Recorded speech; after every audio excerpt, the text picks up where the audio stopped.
name and type declarations in C++. So what do you mean by this name and type declarations? Okay, these are actually very important part, although it is a very subtle detail, but it will help you in programming a lot. Okay, so let's try this. Now, what are names in real life?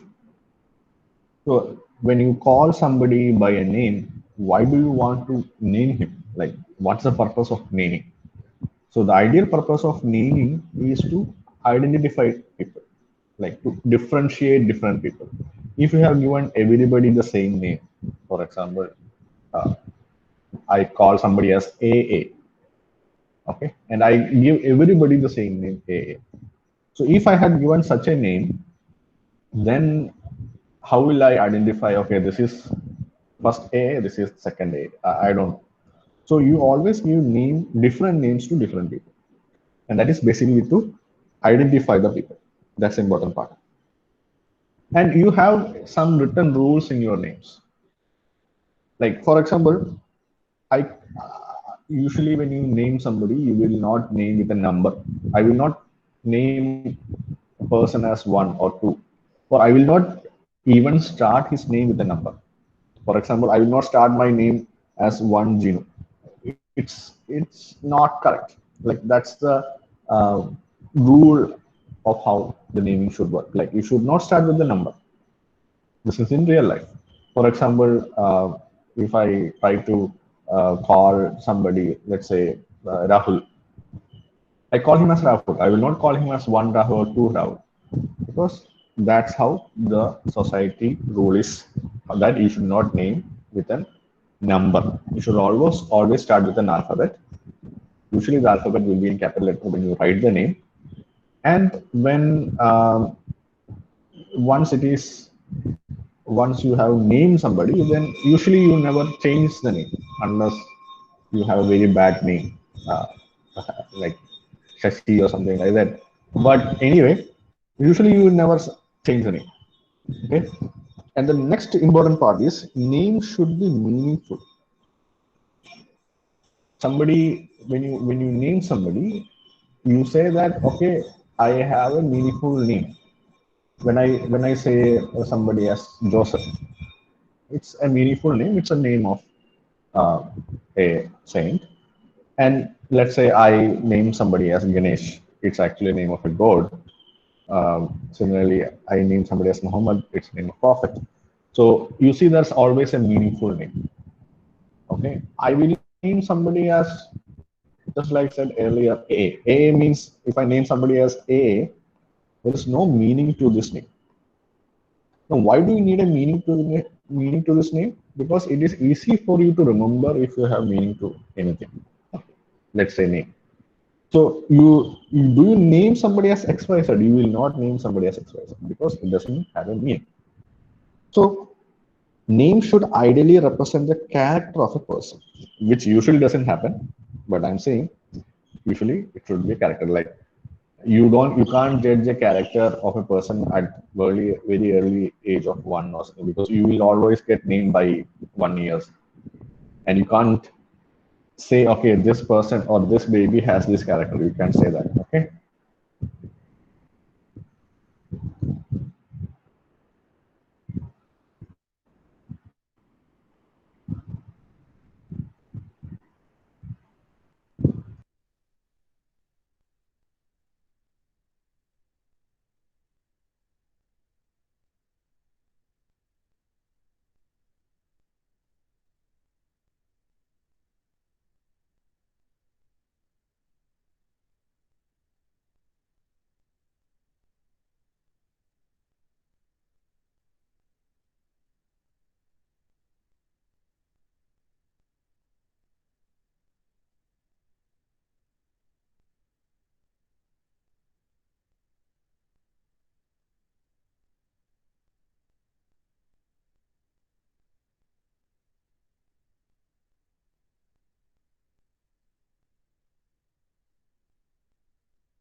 Sorry, my connection got cut a bit. We'll continue again.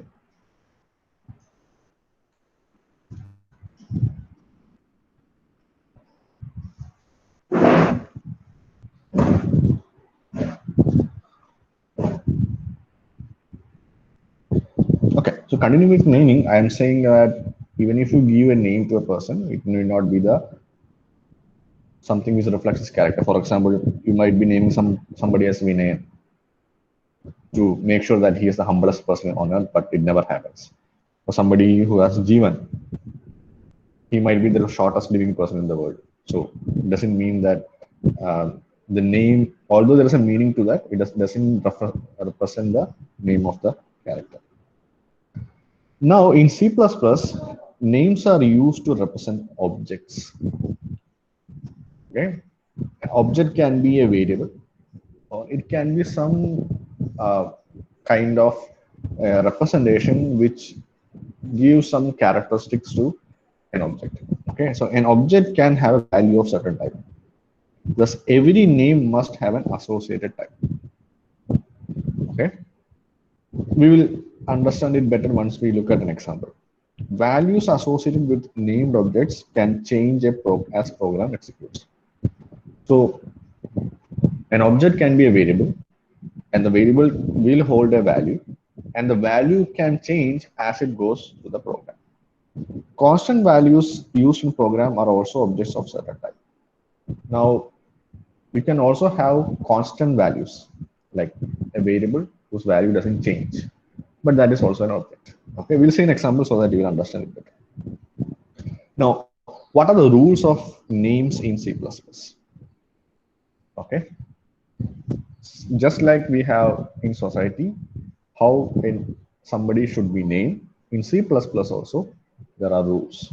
If you don't follow these rules, then the compiler, when you compile the code, will give you an error saying that the name is not along as per the C++ rule. So what are the main rules in naming somebody or naming anything in C++? So name is any sequence of characters from A to Z, A to Z in small letters, 0 to 9, and underscore. So your name can have any characters from capital A to capital Z, small a to small z, numbers from 0 to 9, and also an underscore. All this can be used in naming any variable or an object. Now, it cannot start with a number. Just like I said, I can't name somebody as one Genu. You cannot name somebody, or you cannot name any variable or an object with a number. For example, one Mayuar is not a valid name. Okay, cannot be a C++ keyword. Now, what is a keyword that we have discussed in the last class? A keyword is something which is already defined in C++. For example, when you say main, this is a function which is already defined in C++. Or when you say ind, this is already a keyword which is defined in C++. So you cannot have a standalone name with this keyword. You can have something like this, ind underscore what. This is not a valid C++ keyword. Although ind is a valid keyword, since it is combined with other letters, it is not a valid keyword. So because of which this can be used for name. Similarly, there is another one is return. We have seen return in main function, and return is a keyword which you cannot use for naming in objects. But you can always write return 1 or return A. So you see that although return is a keyword, it is used in combination with another alphabets or another number, because of which you can always use that. We will see some exercises of that. Now, you can start with an underscore or any letter from A to Z, small letter and capital letter. For example, underscore myvar underscore 1 is fine. So you can always start with underscore. Underscore is always considered as a valid alphabet or valid character in naming, and it can be of any length. Like ideally, you should not make a name of a longer length. You should make a name of shorter length so that somebody who is reading the program can also understand. And the most important part is meaningful names are important for readability of the program. Let's say you are having a program in which you are adding two numbers, A and B, and you will store the result in some variable. Now, if you have written the name of the variable as sum, then you know that somebody who's reading the program will know that sum means that variable will have the sum of two values. Okay, or else average marks is the name of a variable. For example, you see that when you name this average marks, it's a name of a variable. It doesn't start with a number, but it can have any combination of capital and small letters. It is totally fine. Okay, just a second.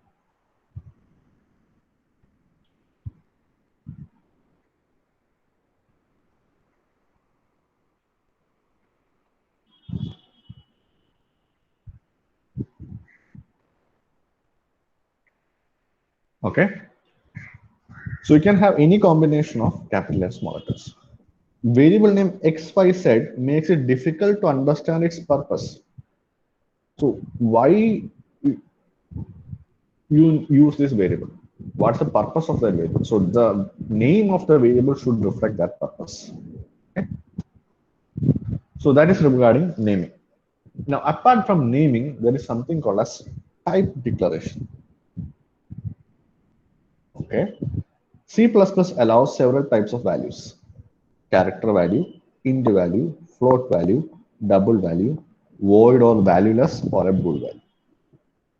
Now, whenever you declare an object, you should have declared a type for that object.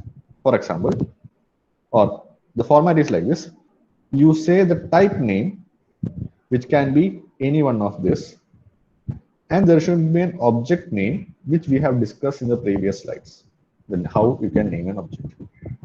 Now, in the type name, you can have, for example, int and the name of the type variable.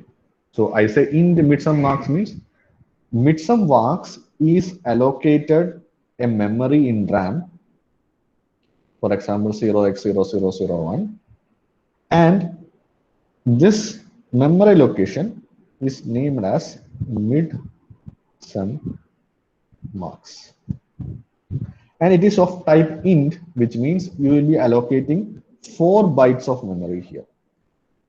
So the whole purpose of type declaration is you are telling to the compiler how many bytes of memory should be allocated in the RAM. That's what this int means.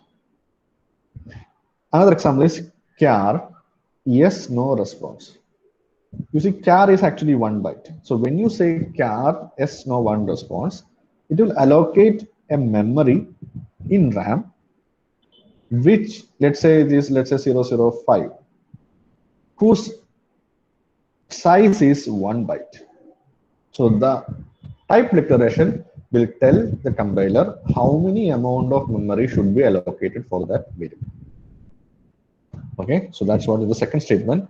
Uses declaration to allocate memory space based on the type. And midsum marks requires 4 bytes, SNO response requires 1 byte. Now, how much amount of memory you want to allocate depends on what's the maximum value that variable need to hold. Okay, we'll see that in examples. Okay, apart from this type declaration, that is int, double, float, char, you can combine them with something called as qualifiers. You can say it is a short int. So int is 4 bytes, while short int is 2 bytes, which means that you are shortening the int. Unsigned int means you should not have a signed bit. If you have studied your logic circuit design, you know that there is let's say you have an 8 bit of data, the MSB bit is your signed bit. This is 0, 1, 2, 3, 4, up to 8, 7. Now, if you are declared something as unsigned int, it means that ignore the sign. You are always considering whatever value the variable is holding as unsigned, means it is always positive. Or you can have long int. So you see short int is 4 bytes. When you say long int, it is either 4 or 8 bytes. So you are actually stretching the int values. There can be unsigned character. So it's a 1 byte for storing unsigned integer. Then there is float, double. So this float and double is the one which is used to represent the decimal point numbers. All the other types is used to represent integer values. What is integer value? 1, 2, 3, minus 1, minus 2, etc., 100, etc. This without any decimal places.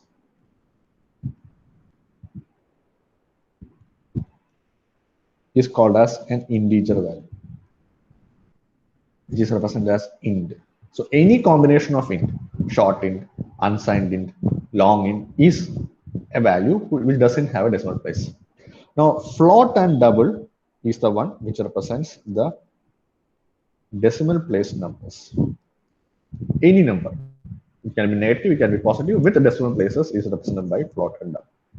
Now compiler uses qualifier to decide how much space to allocate and how to interpret stored value.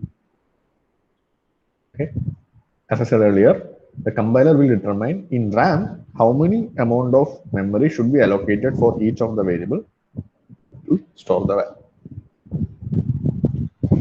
Now there's a function or there is a particular keyword which will tell you how much is the size of each of the variables. So this is your normal program where you have hash include IOStream using namespace std in the main. This is all we have done. Then you declare the variable. So this is a comment. So this will not be executed. And then you say int var. Okay, which means that you are saying int var is the variable name.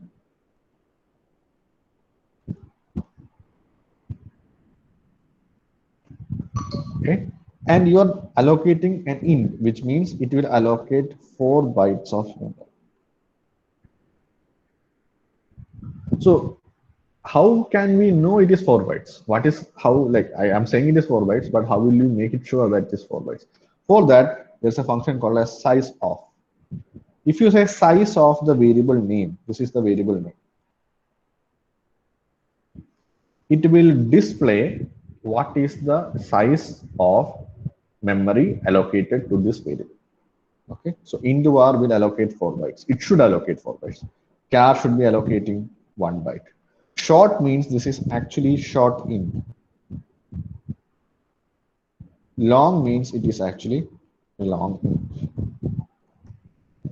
Okay, so using size of function for each of these variables, you will be able to know how much amount of memory will be allocated for each of them. Okay, when you execute this code, the output is something like this. It says size of int is, that is this one,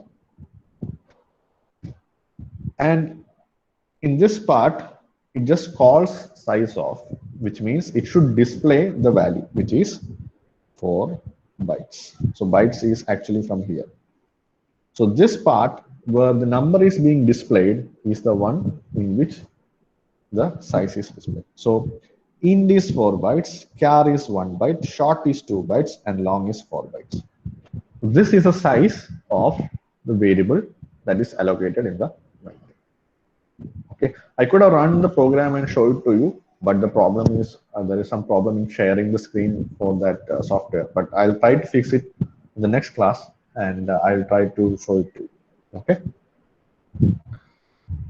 Okay.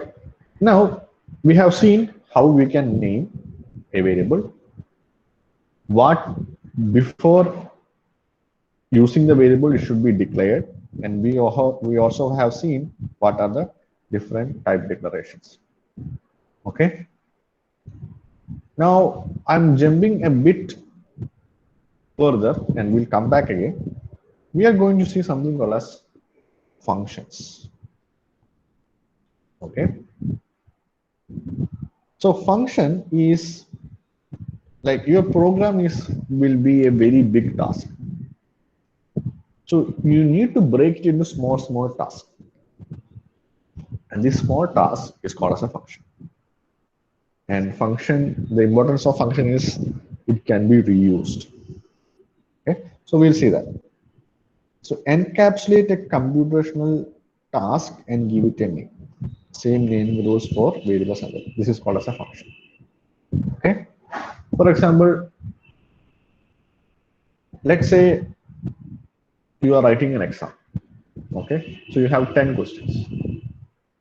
So you don't write all the 10 questions at a time, like parallel. What you do, you first attempt first question, then attempt second question, and go on.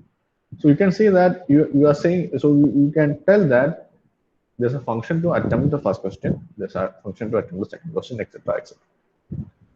Or another example is like you are operating a washing machine. Okay, so you have a set of controls in operating a washing machine. You don't directly go to the end. You will start with the start button. You will go to the next function. For example, it is to pour water. You go to the next function. It is basically to add the washing liquid. And you go to the next function, which is to start the washing machine. Then you go to the next function to rinse, etc., etc. So each of these are in sequence.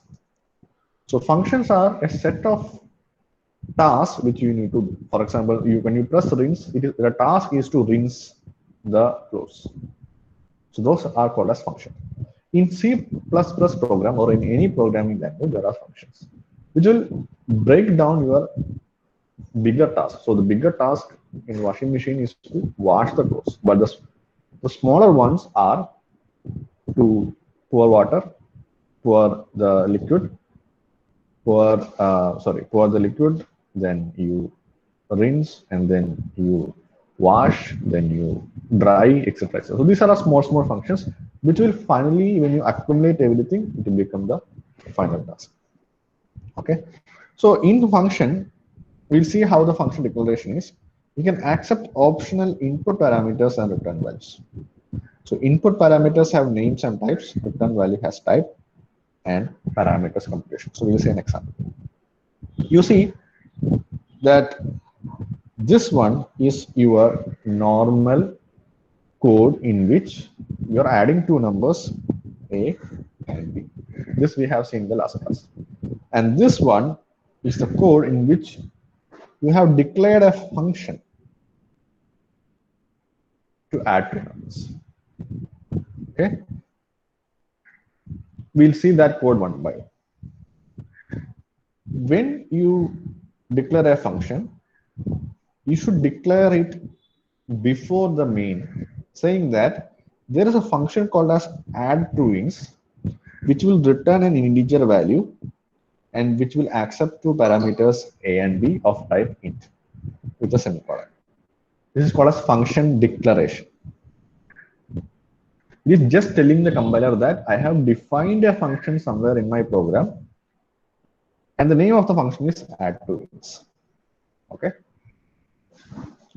Next, inside the code, wherever you want to add two integers, you call the function add_toInts and pass the parameters, the variables that you want to add, A and B, and the function will return in C the value which is being added, the added value. Okay. So function is called with the arguments A and B. A and B is called as arguments. Okay. The return value of the function is stored in variable C. And then you define the function. So this is where you define the function. Define means you are telling what the function is doing. You see that all the function names, which is add to ints, is same everywhere. And the return type is int. So inside the function, you declare a local variable called as sum results. You take in a, so this should be v1 and this should be v2. Sorry.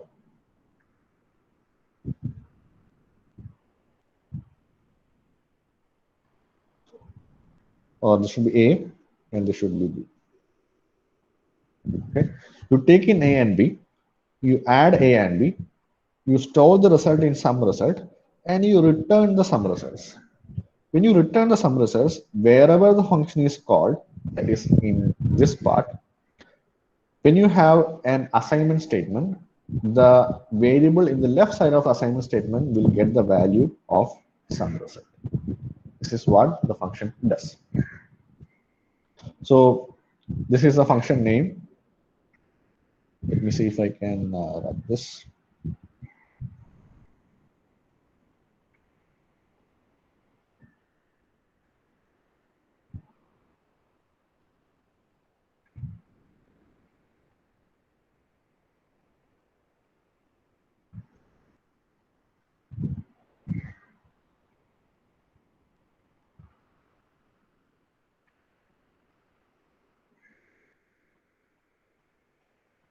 Okay.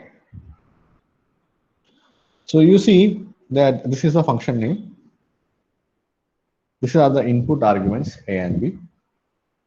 And inside the function, you are adding the values. This should be A, this should be B. And you are returning the sum results. Okay. Now, actually, I had made this PPT for doing the contact classes. So in the contact class, you would have used the software to run the program and debug. Okay. So anyway, your homework is like this. The last program, which is this program, you should modify this program.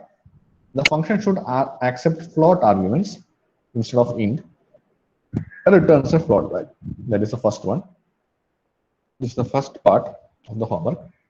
The second part is, along with the sum, you should also display the size of the variables using size of function. So the size of function we have already seen in the previous slide, how to use the size of function. So these are two tasks for you to do. So this basically is your first part of your assignment. And tomorrow also you'll have another homework, which will be second part of the assignment. So should modify the program to accept float arguments instead of int and returns a float value. Second part, instead of as well as you do sum, you should also show the size of each of these variables, or how much bytes each of it is taken. So using the size operator. So these are two different assignments. And apart from that, write a program to subtract two numbers with decimal places. In the last class we had done, or the assignment was to add two numbers. In this class, you need to subtract two numbers with the decimal places bottom, and write a program to divide two numbers. So these are your two different assignments that should be done before Wednesday. Okay. And also we'll have one more assignment tomorrow, homework tomorrow, which can be added to your assignments. Fine. And you will, as I said at the starting of the class, the quiz will also be there next Wednesday based on this lectures in today's and tomorrow's classes. Okay. Okay, fine. So I think it's already 9:10. I can't start the next one. Okay. So let me take that.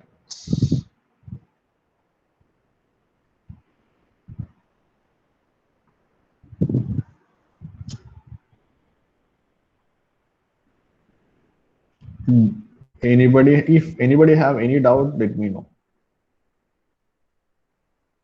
Okay, these are very basic stuff.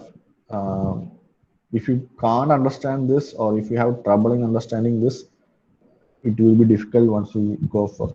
Actually, these are extra classes. Like we haven't started our portion. We will start the portion only after 2 weeks because unless you don't understand this concept, it will be very difficult for me to teach the advanced concepts. Your syllabus starts with the advanced concept, which because of which uh, if I start with that, you won't understand anything. Okay, fine. Let me just open my next list.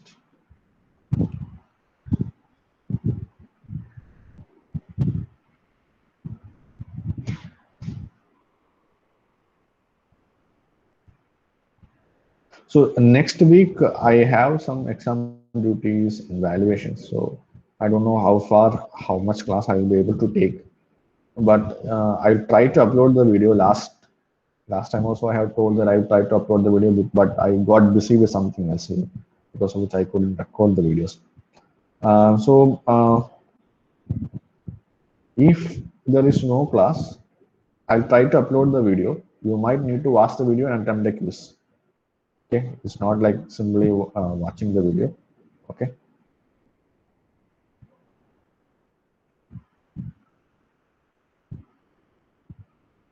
Let me see if I have your attendance list.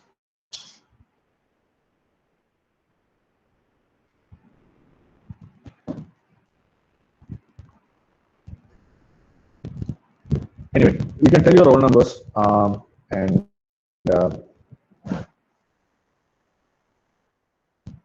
let me just share my screen.